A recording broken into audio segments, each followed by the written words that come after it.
அடிச்சு விட்டாங்களா? பிறகு உட்காந்துக்கிட்டே இருக்கு.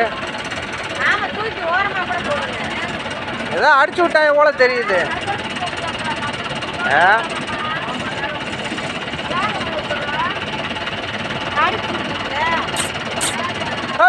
கிட்ட பாரு.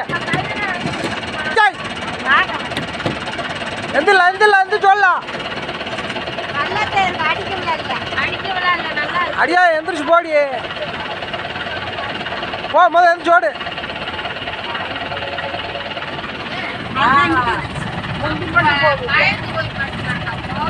ஆமா ஆமா